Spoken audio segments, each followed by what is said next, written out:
किसको अधिकार है? किसको अधिकार है? किसको अधिकार है? साल से मैंने बाकायदा खुद कांग्रेस में होने के बावजूद वारिस पठान को चुन के लाया था। दूसरी मर्तबा जब उसको टिकट दी गई तो मैं टिकट मांगने गया था। असद साहब ने ऐलान कर दिया था, फिर मुझको मजबूरी के तौर पे वारिस पठान का साथ देना पड़ा और वारिस पठान के लिए असद साहब ने झूला मैदान में खड़े होकर माफ़ी मांग करता हूँ। बहुत ही मौतमाना गुजारिश है कि आपकी सीट आपको मुबारक, आपका पद आपको मुबारक। खुदा हाफिज़, अल्लाह हाफिज़, नमस्कार, चल जय हिंद जय महाराष्ट्र। हाँ, फैयाज़ साहब पिछले कुछ महीने पहले जब हमारी उनके साथ मीटिंग हुई थी, बात हुई थी, मैंने साफ़ तरीके से उनसे पूछा था कि फैयाज़ साहब आप इलेक्शन लड़ेंगे या नहीं। उन्होंने कहा था कि नहीं, मुझे इलेक्शन लड़ना है करके। और अब जब ये बात फाइनल हो गई थी कि मुझे इलेक्शन लड़ना है, किसी भी हालत के अंदर मैं इलेक्शन लड़ूंगा, तब आप सोचिएगा बम्बई छोटी तो कॉन्स्टिट्यूंसी है ही नहीं उसमें, कि एक अध्यक्ष बम्बई का अपनी कॉन्स्टिट्यूंसी का इलेक्शन भी लड़ेगा और बम्बई के ऊपर भी नज़र रखेगा करके उसमें। तो हमने फिर है तो उनको ये बोले कि फैयाज़ साहब अगर इलेक्शन लड़ रहे हैं तो फिर ये जिम्मेदारी किसी और को दे देंगे हम, आप इसके लिए तैयार है? आज की इस प्रेस कॉन्फ्रेंस का मकसद, जैसा कि हमने बताया था कि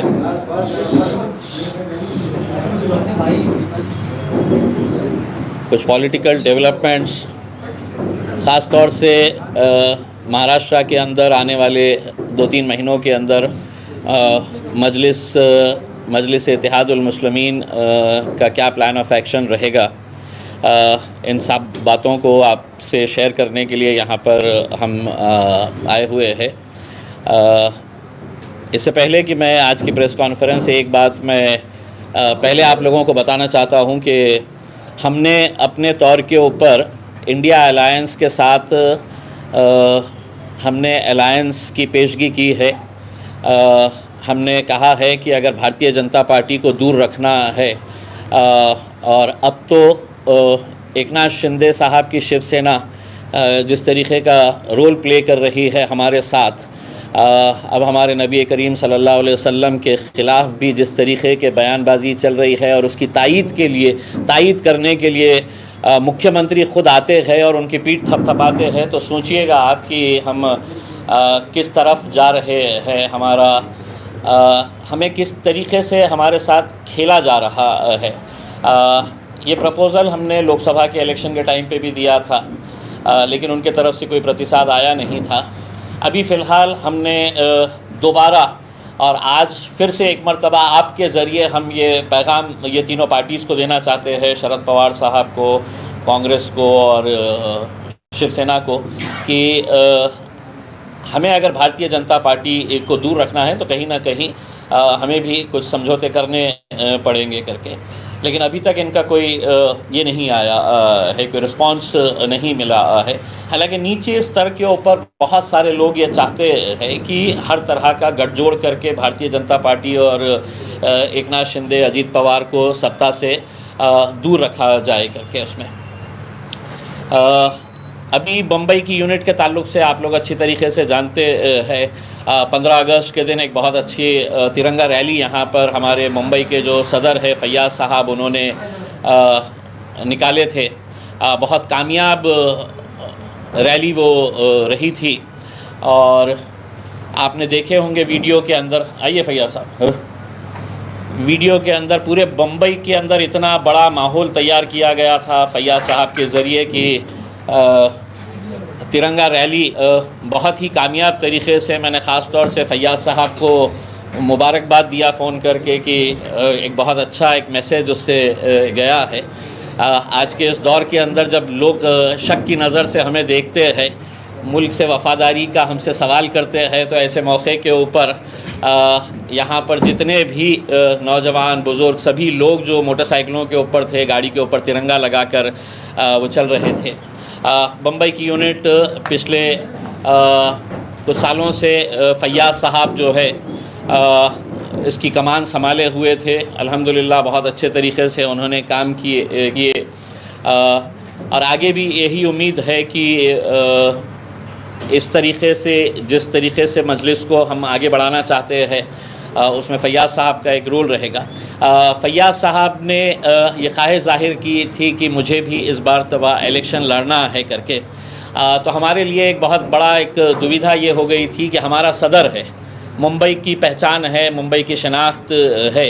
तो फ़ैयाज़ साहब ने जब ये बात कही कि वो ख़ुद इलेक्शन लड़ना चाह रहे हैं, तो हमारे लिए ये था कि अब हम पूरा फोकस जो है जिस कॉन्स्टिट्यूंसी से वो लड़ना चाह रहे हैं वहाँ पर पूरा लगाते हुए हम सबसे ज़्यादा मेहनत जो है वो वहाँ पे करना अभी से शुरू कर देंगे करके।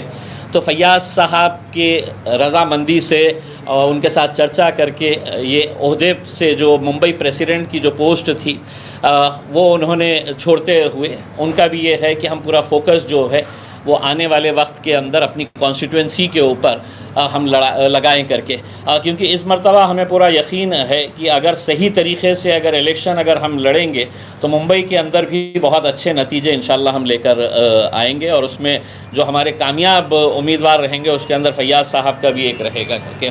अब चूँकि फ़ैयाज़ साहब का फ़ोकस ये रहेगा तो मुंबई की ज़िम्मेदारी किसी को, तो हमारे पास रईस लश्करिया साहब जो है वो कांग्रेस के वर्किंग कमेटी के मेंबर है, माइनॉरिटी के मेंबर है वो, तो ये ज़िम्मेदारी रईस लश्करिया साहब के पास दी जा रही है, और एक कोऑर्डिनेशन के साथ हम इस इलेक्शन के अंदर पूरे महाराष्ट्र में जहाँ जहाँ से भी हम इलेक्शन लड़ेंगे इंशाल्लाह हम सब साथ में मिलकर आगे ये बढ़ाएंगे। एक चीज़ मैं बता देता हूँ कि देखिए, हमारे ऊपर आप इल्ज़ाम लगा देते हैं कि आप खड़े रहे तो इनका फ़ायदा होता है, इनका नुकसान होता है करके। उसमें हमारी ख्वाहिश है कि नुकसान होना है तो सिर्फ भारतीय जनता पार्टी का नुकसान होना चाहिए, और वो नुकसान अगर ज़्यादा करना है आपको तो हमने जो अलायंस का एक ऑफ़र किया है, कल के दिन हमारे ऊपर ये उंगली नहीं उठनी चाहिए कि आप क्यों लड़ रहे हैं करके। उसमें आज अगर बातचीत अगर होती है तो यकीनन उसका बहुत बड़ा असर होगा, बहुत बड़ा फ़ायदा होगा सभी को।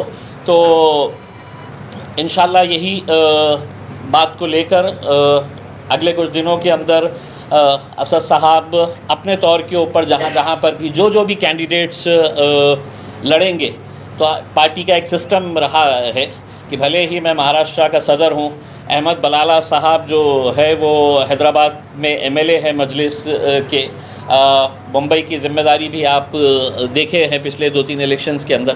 तो हमारा सिस्टम रहा है कि सदर होने के बावजूद भी ये इख्तियार मैं इस्तेमाल नहीं करता हूँ, ये इख्तियार हमारे पार्टी के सदर बैरिस्टर असदुद्दीन अवैसी साहब का ही है, और वो अगले कुछ दिनों के अंदर जो कैंडिडेट्स अभी इमीडिएट हमारे को डिक्लेयर करने का है उसके अंदर है तो वो फ़ौरन उनके ट्वीट के ज़रिए, उनके लेटर के ज़रिए है तो वो डिक्लेयर किया जाएगा उसमें। तो मैं चाहूँगा कि पहले फ़ैयाज़ साहब आप अहमद बलाला साहब अभी तफसीलात तो सामने पूरे हमारे महाराष्ट्र के सदर और साबिक़ रुकन पार्लियामेंट इम्तियाज़ जलील साहब ने आपके सामने रखा है कि उसी ज़िम्मन में कि जहाँ से हमारे मौजूदा मुंबई के सदर जहाँ से इलेक्शन लड़ रहे हैं वो सीट हमारे लिए विखार की सीट होगी, और हम पूरी अपनी जान लगाकर वो सीट को निकालेंगे इंशाल्लाह, वो सीट जीतेंगे इंशाल्लाह। तो अभी फ़िलहाल जैसा इम्तियाज़ जलील साहब ने कहा कि पूरी बॉडी एज इट इज़ है, बॉडी का कुछ भी नहीं है, बॉडी पूरी एज इट इज़ है, खाली ताकि इनको एज ए कैंडिडेट आपको काम करना पड़ेगा। तो इसलिए हमने सदर मजलिस बैरिस्टर असदुद्दीन अवैसी साहब ने तय किया कि सदारत जो है सो जनाब रईस लश्करिया साहब को दी जाए। रईस भाई को बोलने लगा या आप बोले मैं लास्ट बोलिए। सबसे पहले तो मैं मजलिस इत्तेहादुल मुस्लिमीन के जो सदर हैं हमारे असदुद्दीन ओवैसी साहब का मैं तहे दिल से शुक्रिया अदा करना चाहूँगा, साथ ही मैं अकबरुद्दीन ओवैसी साहब का भी शुक्रिया अदा करना चाहूँगा। महाराष्ट्र के अध्यक्ष हमारे इम्तियाज़ जलील साहब, हमारे इंचार्ज मुंबई के अहमद बलाला साहब, आप सभी लोगों का मैं शुक्रिया अदा करना चाहूँगा कि आप सभी लोगों ने मुझे इस लायक समझा कि मैं इस पोस्ट पे आके मुंबई का प्रभार संभालूँ मैं और मजलिस को आगे लेके चलूँ। मुंबई में जिस तरीके से लोकसभा के अंदर महाराष्ट्र में एक भी मुस्लिम उम्मीदवार नहीं दिया गया आघाड़ी की तरफ से, ना ही विधान परिषद के अंदर कोई मुस्लिम उम्मीदवार दिया गया। इससे हम लोगों को बहुत ठेस पहुंची है और उसके बाद ही ये हमने नतीजा लिया कि अभी हमको मजलिस के साथ आगे बढ़ना पड़ेगा इंशाल्लाह।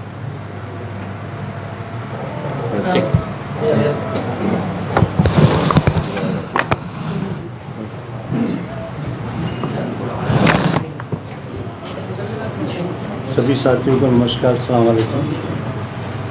मुझको अभी मालूम पड़ा कि मैं इस वक्त यहाँ पे अध्यक्ष नहीं हूँ, मैं लश्कर जी बन गया। कुछ दिन पहले इम्तियाज़ भाई मेरे पास आए थे, उन्होंने कहा कि भैया शर्त हमारी ये है, अगर सीट लड़ते हो तो पद छोड़ना पड़ेगा आपको, पद पे रहना है तो सीट छोड़ना पड़ेगा। मैं खामोश था, कुछ बोला नहीं। आज मजलिस को बनाने में असद साहब कहा था और हम एक कारिंदे के तौर पर काम किया। 10 साल से मैंने बाज़ार खुद कांग्रेस में होने के बावजूद वारिस पठान को चुन के लाया था। दूसरी मर्तबा जब इसको टिकट दी गई तो मैं टिकट मांगने गया था, असद साहब ने ऐलान कर दिया था, फिर मुझको मजबूरी के तौर पे वारिस पठान का साथ देना पड़ा और वारिस पठान के लिए असद साहब ने झूला मैदान में खड़े होकर माफ़ी मांगा कि जो भी गलतियाँ इसने की उसके लिए माफ़ी मांगता हूँ। उसके बाद से लेकर अभी तक 5 साल हो गया, वो देखने तक नहीं आया, झांकने तक नहीं आया। ये बात के सब गवाह हैं। और यहाँ पर मैं मुंबई शहर में डिस्ट्रिक्ट बनाया, तालुका बनाया, वार्ड बनाया। आज मुझको सीट दे रहे हैं आप लोग और मेरे पद ले रहे हैं आप लोग, ये गैर वाजिब बात है। मेरे बगल की सीट है, वो सीट मेरे लिए बहुत इम्पोर्टेंट सीट है, आपके लिए भी इम्पोर्टेंट है, क्योंकि फिरका परस्त आपको तोड़ना है। तो मैं आपसे गुजारिश करता हूँ, बहुत ही मौतवाना गुजारिश है कि आपकी सीट आपको मुबारक, आपका पद आपको मुबारक। खुदा हाफिज़, अल्लाह हाफिज़, नमस्कार। चल जय हिंद, जय महाराष्ट्र। हाँ चलिए।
किसको अधिकार है? किसको अधिकार है? किसको अधिकार है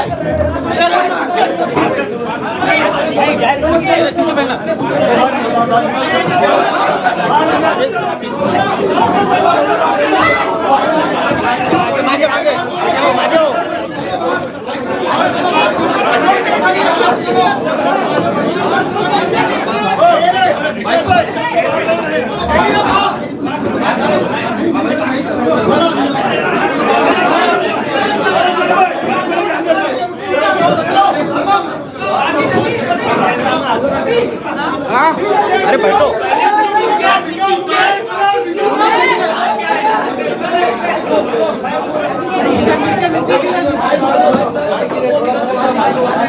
अरे बाजू हो जाओ, बाजू हो जाओ, बाजू हो जाओ, बाजू हो जाओ थोड़ा। चलो एक मिनट, बाजू हो जाओ, बाजू हो जाओ, बाजू हो जाओ। ताई ताई ताई, ओ ताई थोड़ा बात। अरे बाजू हो जाओ। अरे भाई भाई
चालू है कि ना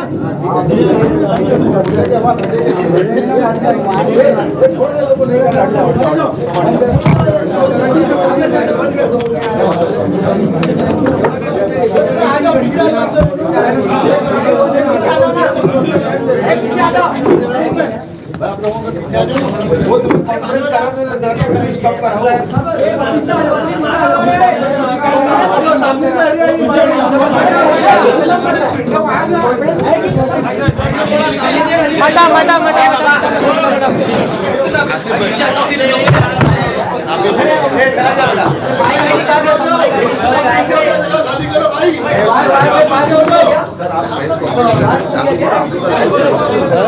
अपना चालू रखो, क्या चलिए ना, आप लगा दीजिएगा।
जल्दी जल्दी लगाओ, जल्दी जल्दी लगाओ। मराठी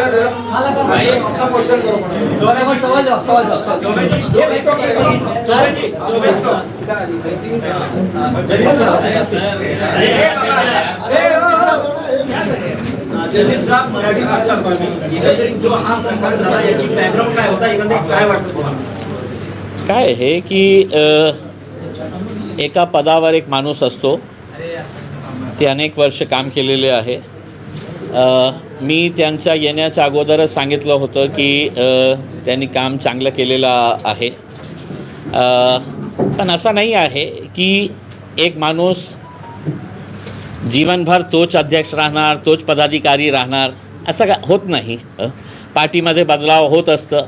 एक माणूस गेल्यानंतर दुसराला जागा द्यावंच लागते. आणि आज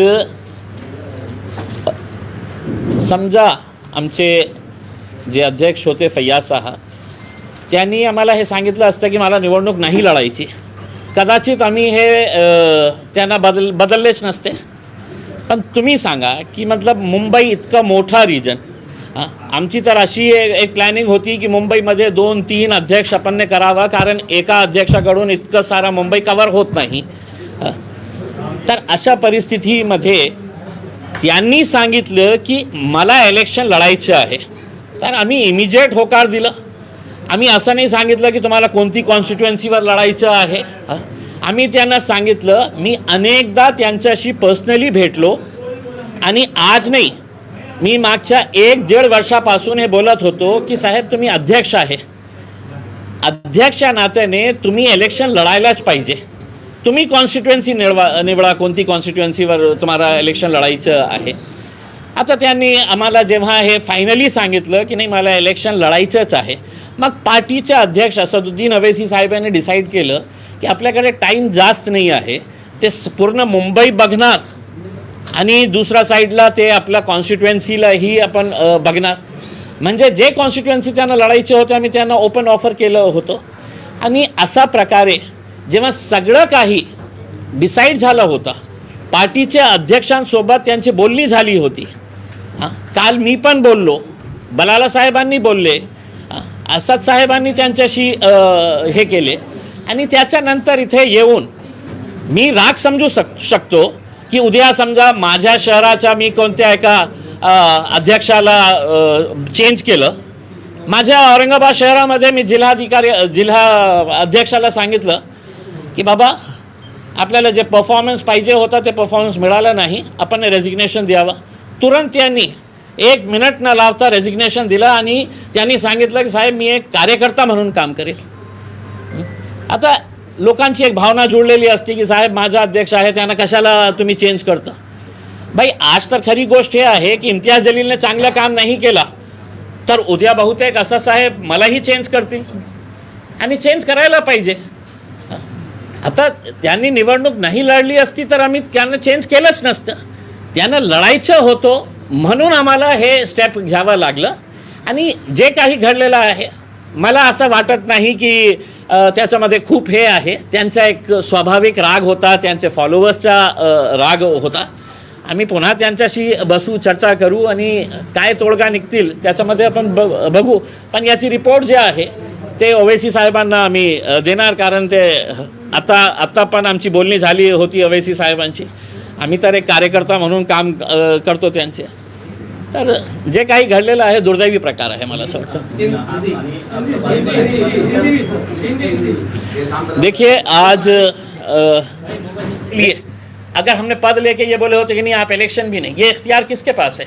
ये पार्टी के पास इख्तियार है या असदुद्दीन अवैसी साहब के पास इख्तियार है कि साहब नहीं हम आपको पार्टी पोस्ट से भी निकाल रहे हैं, हम आपको टिकट भी नहीं देंगे? ये असद साहब बोल सकते हैं, लेकिन असद साहब ने खुद ने कहा कि नहीं आप मुंबई का चेहरा है और हमारी नाक है, आप अगर इलेक्शन लड़ रहे हैं तो हम मेहनत करेंगे करके उसमें आपके लिए अभी से मेहनत करना शुरू करेंगे. तो यहाँ पे ऐसे वक्त के ऊपर आके ऐसी हरकतें करना मेरे हिसाब से किसी को भी शोभा नहीं देता है. लेकिन ठीक है, राजनीति के अंदर फॉलोअर्स होते हैं एक नेता के, उनके फॉलोअर्स ने हंगामा थी, हमारी कोई उससे ये नहीं है. बात करेंगे, देखेंगे आगे क्या होता है. आपण प्रदेशाध्यक्षात प्रभारी पण आहे, त्या प्रकारचा राडा आणि आगामी विधानसभा निवडणुका कसं बघताय? काही नाही साहेब, अशा प्रकारचे नाही क्या 2014 बघितलं होतं. अभी बलाला साहब ने बोले 2019 के अंदर माझ्या 2019च्या औरंगाबाद महानगरपालिकामध्ये असे छुरे चाकवा आणले होते, पण 26 सीट्स आम्ही जिंकून आणले होते. त्याच वर्षी 26 हमने कॉरपोरेटर्स चुना के लेके आए थे. तो ये चीज़ें होते रहती है. देखिए कल के दिन है तो अगर असद साहब ने कहा कि इम्तियाज़ जलील अब तो महाराष्ट्र के सदर नहीं रहेंगे, मेरे 10-5 चाहने वाले होंगे, उन्हें भी नाराज़गी होंगी कि साहब ने इम्तियाज़ जलील को कैसा हटा. लेकिन ऐसी हरकतें करना मेरे हिसाब से किसी के लिए भी, और पॉलिटिकली मेरे हिसाब से इस तरह की हरकत करना मतलब ये है कि आप पॉलिटिकल सुसाइड कर रहे हैं करके. उसमें किसी ने ठेका लिया है क्या कि इम्तियाज़ जलील ज़िंदगी भर रहेगा, अहमद बलाला साहब है तो ता हयात जब तक ज़िंदा है वो हैदराबाद के MLA रहेंगे? नहीं. कल के दिन हो सकता है असद साहब कहेंगे कि नहीं साहब अब आप नहीं, किसी और को, इम्तियाज़ जलील अब तुम नहीं लड़ेंगे, कोई और लड़ेगा करके. लश्करिया साहब, रईस लश्करिया साहब को एक मौका दे रहे हैं, उनका परफॉर्मेंस रहेगा तो कंटिन्यू, नहीं रहेगा तो रिजवाना आपा हमारे लेडीज़ विंग के हैं, उनको भी चेंज करना पड़ेगा. इसका मतलब क्या है कि मतलब हम लोगों ने ऐसा जाके है तो हंगामा करना. मेरे हिसाब से सवाल है कि आपने अभी कहा कि मुंबई बहुत बड़ा है और इसलिए फयाज अहमद के बदले इलेक्शन लड़ेंगे और रईस लश्करिया साहब को जिम्मेदारी दी गई, तो इसका मतलब ये भी निकाला जा सकता है कि आगे अगर रईस लश्करिया को आप टिकट नहीं होंगे, मुंबई अध्यक्ष बने. देखिए अभी फिलहाल के तौर के ऊपर तो जो रीजन दे रहे फयाज अहमद को निकालने का, यही रीजन दे रहे हैं कि मुंबई बड़ा है, इलेक्शन का टाइम है, उनको इलेक्शन ना, तो अगर कल को रईस लश्करिया इलेक्शन आप टिकट नहीं दोगे. देखिए ये अभी फिलहाल तो हमारे पास ऐसा कोई भी प्रपोजल नहीं आया है कि अगर कभी ये खड़े हो गए कि हमको टिकट, हाँ तो उस वक्त तो हम बिल्कुल फैसला करेंगे ना, जो भी फैसला पार्टी का अध्यक्ष करेंगे उसके अंदर वो सबको मानना पड़ेगा. आप भी इलेक्शन लड़े थे, आप भी प्रेसिडेंट थे महाराष्ट्र के, तो आपने क्या इस्तीफा दिया था उस वक्त? किस दिन किस वक्त?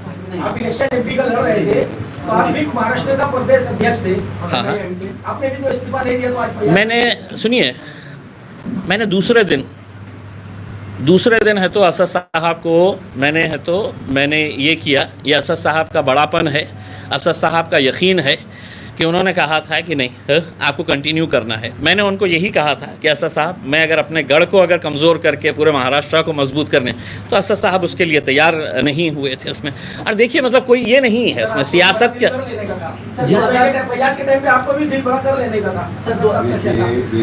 देखिए मैं रहूं या ना रहूं ये मेरा पार्टी का अध्यक्ष तय करेगा, ना तो कोई यूट्यूब चैनल वाला डिसाइड करेगा कि इम्तियाज़ जलील तुमने जाना ही चाहिए था करके. उसमें मेरा पार्टी का अध्यक्ष मुझे बोलेगा कि अभी निकल जाओ, आधे घंटे में इम्तियाज़ जलील रेजिग्नेशन दे के है तो बिल्कुल है, तो एक मजलिस का सिपाही बोल के काम करेगा. 2019 में भी ये देखा गया था, चुनाव से पहले जो है सदर बदला गया था, 2024 में भी चुनाव से पहले जो है वो सदर बदला है. तो क्या MIM मुंबई के अंदर कमजोर नजर आ रही है आपको? 2019 में भी सदर बदला गया, 2024 में भी चुनाव से पहले जो है वो सदर बदला जा रहा है, इसकी वजह क्या है? देखिए अगर मैं आपको क्लियर बता रहा हूँ, एक बार फिर से दोहराता हूँ, अगर फैयाज साहब हमसे ये कहते कि नहीं मैं इलेक्शन नहीं लड़ रहा हूँ तो हम नहीं बदलते. आप मुझे ये बताइएगा कि मुंबई की एक कॉन्स्टिट्यूएंसी के अंदर इलेक्शन लड़ना और पूरे मुंबई को संभालना, ये दोनों चीज़ें मुमकिन है क्या? वो तो ना मेरे से मुमकिन है ना किसी से भी मुमकिन. हम कोई सुपरमैन नहीं है कि नहीं साहब मैं मेरा लड़ते हुए है तो मैं पूरा बम्बई देखूंगा करके. तो अगर चेंज हुआ है तो उसके अंदर आप ये कहेंगे कि नहीं साहब जो बना है उसको बने रहने देना चाहिए करके. पार्टी का फैसला है, आपको कबूल करना है उसके अंदर, बस खत्म. बाइकल्ला के आधार वारिस पठान 5 सालों से हेड ऑफिस नजर नहीं आए और ना उनकी विधानसभा में कोई ऑफिस बनी हुई है. क्या बाइकल्ला से वारिस पठान फिर चुनाव लड़ेंगे? क्या पार्टी तय करने वाली? वारिस पठान क्यों मौजूद नहीं है? क्या वारिस पठान भी हट गए? नहीं देखिए आज के दिन हमने बाकी भी तो बॉडी है पूरी है, कौन है यहाँ पे? नहीं है. देखिए बॉडी में नहीं है. देखिए वारिस पठान के पास कोई ओहदा नहीं है इसमें. आप मुझसे ये भी पूछेंगे कि साहब आपके 2 MLAs है, वो 2 MLAs ने भी आना चाहिए था, बैठना चाहिए था करके उसमें. हाँ ठीक है ना उसमें. देखिए अगर पार्टी ने अगर तय करी, अगर असद साहब ने तय करे कि वारिस पठान लड़ेगा, इम्तियाज़ जलील नहीं लड़ेगा, वारिस पठान औरंगाबाद से लड़ेगा, तो पार्टी को कबूल करना पड़ेगा उसके, मुझे कबूल करना पड़ेगा उसमें. आप ये मत वो करिएगा साहब कि नहीं वो क्यों नहीं आके बैठे हुए हैं करके. ये साहब के जैसा बोलने के हिसाब से नहीं साहब आपने छोड़ देना चाहिए था करके उसमें मैंने छोड़ दिया था साहब। इतना अखलाक और इतना पार्टी का मेरे के अंदर ये है कि मेरी जिम्मेदारी थी। सर मेरा सीधा सा सवाल था 2019 में फारिस पठान यहाँ से 32,000 वोट पाते हैं बाइकला से, उन्होंने अपनी ऑफिस बंद कर दिया और हेड ऑफिस में पिछले 5 सालों से वो नजर नहीं आया। तो क्या बाइकला विधानसभा से फिर से फारिस पठान को एमआईएम जो है टिकट देने जा रही है, क्योंकि 2014 में वो चुनाव जीत चुके हैं? उसके ऊपर देखिए अभी तो फैयाज साहब ने जो कॉन्स्टिट्यूएंसी जाहिर की थी वो बाइकल्ला की कॉन्स्टिट्यूएंसी ही जाहिर की थी उसके। अब मैंने आपको साफ शब्दों में जब बता दिया था कि फैयाज साहब के लिए हम मेहनत करेंगे करके वहाँ पर, तो फिर स्वाभाविक है कि जब हम एक आदमी को उनके ओहदे से हटा के वहाँ पे अगर लेके जाने के बाद सोच रहे हैं तो दूसरे का किसी का सवाल ही नहीं पैदा होता है करके इसमें। सर इससे जुड़ा हुआ एक सवाल और आपसे, 5 सालों से एमआईएम जो है यहाँ पर अगर देख ले पार्लियामेंट के चुनाव की अगर बात करें, पार्लियामेंट के चुनाव में यहाँ पर मुंबई में भी 3 कैंडिडेट खड़ा किए थे, चाहे थाना की बात कर ले, उधर की बात कर ले, जैसे आपने कहा असदुद्दीन ओवैसी साहब फैसला करते हैं, लेकिन ये तमाम कैंडिडेट था पार्लियामेंट चुनाव की तरफ से असदुद्दीन ओवैसी साहब का साफ तौर पर कहना था कि सिर्फ मेरे 3 कैंडिडेट हैं, तो बाकी कैंडिडेट किस तरीके से खड़े होते हैं, जब उनका साफ तौर पर ये कहना। देखिए मैं एक बात बताना चाहता हूँ कि 2019 का अगर इलेक्शन देखेंगे आप विधानसभा का, उसमें कई ऐसी जगह थी कि जहाँ पर हम बहुत मजबूत थे कि वहाँ से हमें निकलने का ये है, लेकिन एक समझ लीजिएगा एक ऐसा शहर है कि जहाँ पर हमारी पार्टी बहुत अच्छे तरीके से बॉडी काम कर रही है वहाँ पर है? और ऐन मौके के ऊपर वो कहते हैं कि नहीं साहब हमारे को भी इलेक्शन ये शहर से लड़ना है करके उसमें है?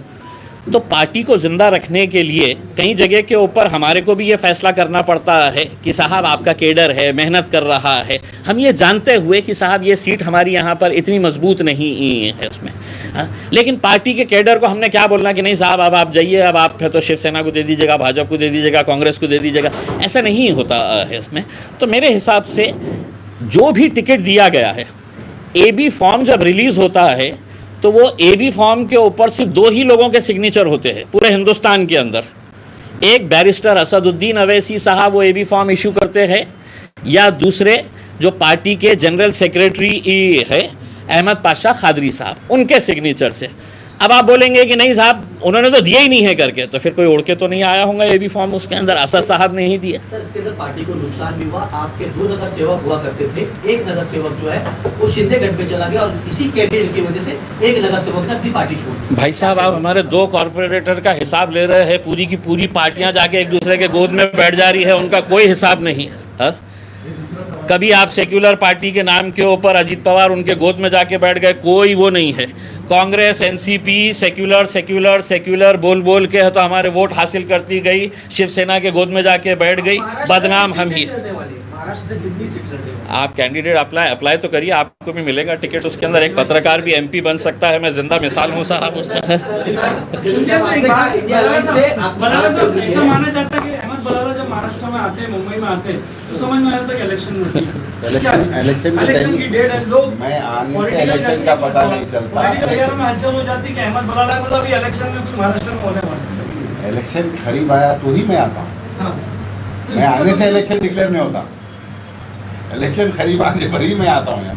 इम्तियाज भाई आपने कहा कि 2014 में भी 2019 में भी आपकी इंडिया लाइन से बात चल रही थी, मतलब जो गठबंधन करने की, आपने वंचित बहुजन अघाड़ी के साथ भी अलायंस करे थे, लेकिन वो अलायंस जो है टूट गया था बाद में। इसके ऊपर ये इल्जाम लगाया जाता है कि कहीं ना कहीं इसकी जिम्मेदारी इम्तियाज चली है। 2024 में भी जो चुनाव होने वाले, आप कह रहे हैं इंडिया गठबंधन के साथ हमारी बातचीत चल रही है, ना 19 में हो पाया और 24 में भी, क्या आपको लगता है कि इंडिया गठबंधन जो है आपके साथ अलायंस करेगा? देखिए साहब ये है कि आप इस बात को मानेंगे कि हिंदुस्तान के मुसलमानों ने 2-2 घंटे तपती हुई धूप में खड़े रहकर वोट किसको दिया? तो वोट सेक्युलर उद्धव ठाकरे को दिए, सेक्युलर शरद पवार को दिए, सेक्युलर कांग्रेस को दिए। 2-2 घंटे तपती हुई धूप में खड़े रह के बदले में हमको क्या मिला? हाँ, चुन के आने के बाद हमको विशालगढ़ मिला, बदले में कोल्हापुर का विशालगढ़ मिला कि जहाँ पर बिना किसी वजह कांग्रेस के चुने हुए मुसलमानों के वोटों से चुने हुए उनका बेटा जो है वो नेतृत्व करता है उस आंदोलन का। मुसलमानों के घरों में जाके है तो तोड़फोड़ कैसी की गई है आपने सब ने देखा है। 12 विधान परिषद की सीटें थी। क्या इस कौम को यह अधिकार इख्तियार नहीं है?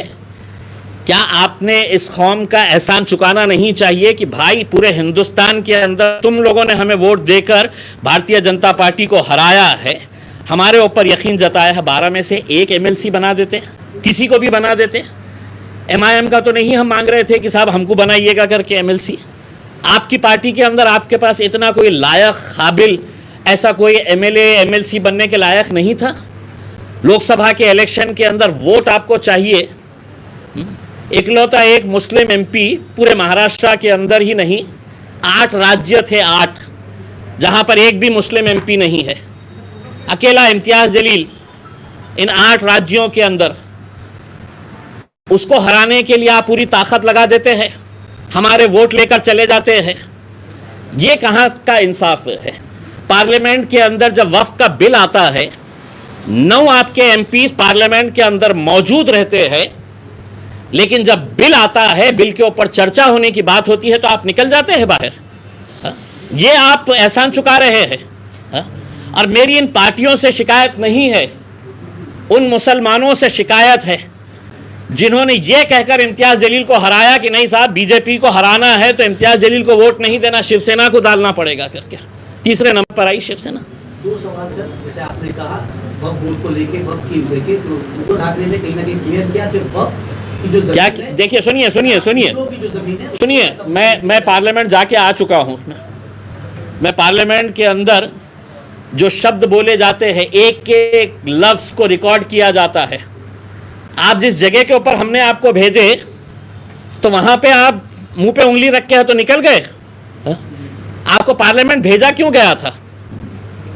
आपको पार्लियामेंट इसलिए भेजा गया था कि हमारे मुद्दे जब आएंगे तो तुम हमारी आवाज़ बनकर वहाँ पर खड़े रहेंगे करके।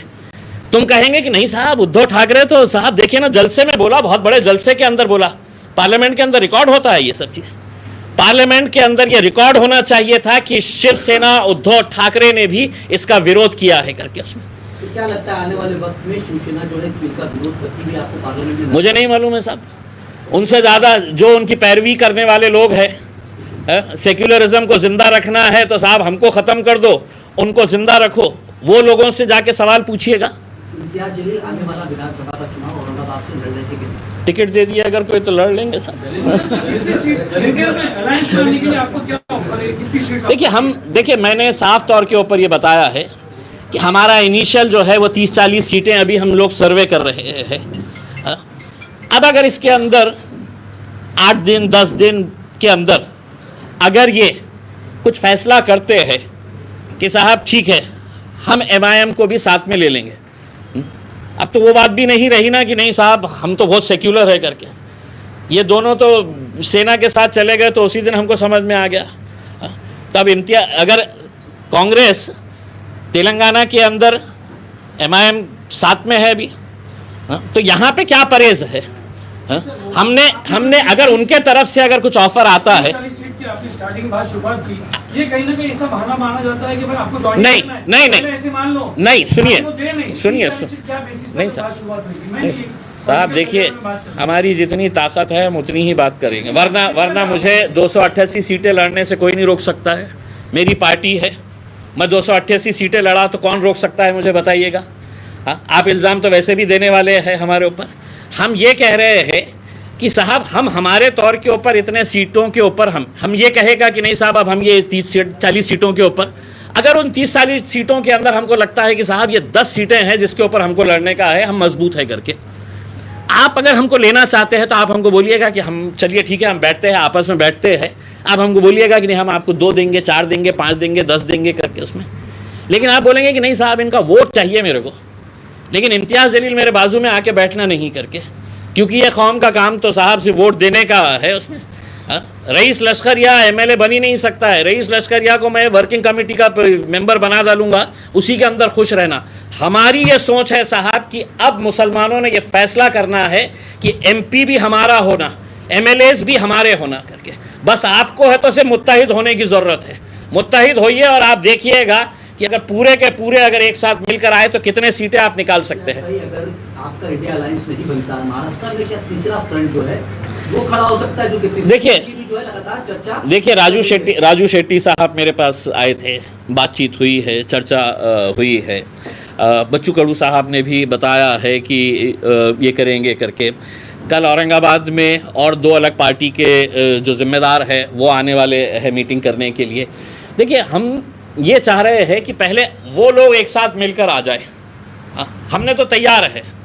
हमें भी ये लगता है कि अब लोगों का यकीन जो एस्टैब्लिश पॉलिटिकल पार्टीज़ है उनके ऊपर से ख़त्म होता जा रहा है।